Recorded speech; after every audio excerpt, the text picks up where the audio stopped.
Congresswoman Cheri Bustos from Illinois will be present to hear Zelensky's wartime address. She joins me right now from the nation's capital. Representative Bustos, good to be with you. I've got to ask you, we know that Zelensky will be charismatic, there's no doubt. But what real change is expected following what will be an impassioned speech? I think you can look at our more private Zoom call that we had with him just a couple weeks ago. And the members of the House and the Senate came out of that. And we worked with President Biden to make sure that we could get this additional $14 billion appropriated to be sent to Ukraine. He's one of the most effective leaders of any nation anywhere in this point in history. And I think the approach that he has taken from a communications perspective has just been absolutely remarkable.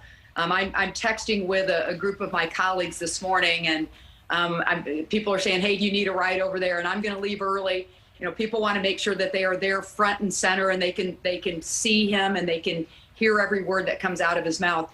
Look, I think he's been incredibly effective.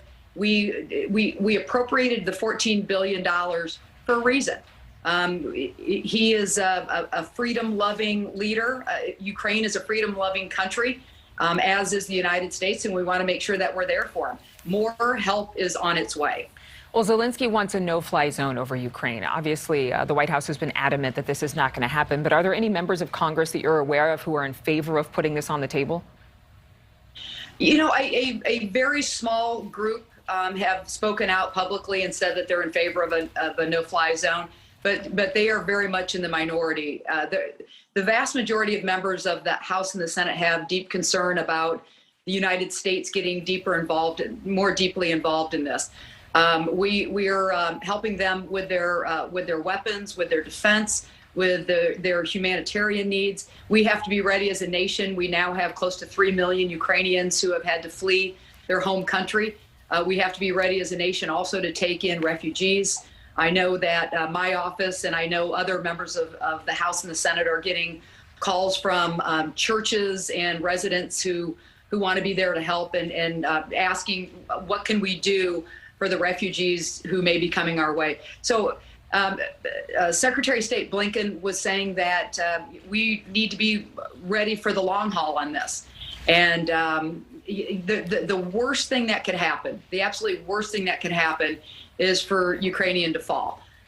We cannot let a thug like Putin and a thug nation take over a freedom-loving nation like Ukraine. And I think part of what we will hear from President Zelensky today is perhaps pointing out that the bombing just within the last several days came within 15 miles of Poland, and that if we don't continue to provide aid to the highest level possible, his concern and the message that he wants to send to the rest of the world is that a thug like Putin and Russia can just continue to grow. And obviously we cannot let that happen. You mentioned not being able to afford letting Ukraine to fall, but there have been pleas from Zelensky to have a full trade embargo on Russia, banning Russian access to waterways. Are these all concerns that could force Putin's hand and also escalate our involvement? I think everything that our leaders are weighing right now is how do we get this to a point where we can handle things, where Putin and Zelensky or their surrogates can continue to talk, where we can try to de-escalate. Putin is going to need some kind of win out of this. I mean, that's the kind of guy he is. He cannot bear losing. So he's got to have some kind of messaging back home in Russia that he's getting something out of this. President Zelensky just overnight said he is willing to say that he does not want to be part of NATO.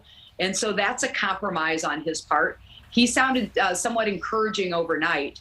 And so we have to hope that the conversations continue. And in the meantime, we are going to continue to offer that the $14 billion President Biden will announce today. It's already leaked out, but there will be an additional $800 million that will be going the way of Ukraine. So we just have to continue that. I think our leaders have been very, very clear that if Putin continues to escalate, the sanctions and everything that we can do economically will continue to escalate against Russia at the same time. Is Congress aware of so many Americans concerned about nuclear war or nuclear threats? I think we're incredibly concerned about that.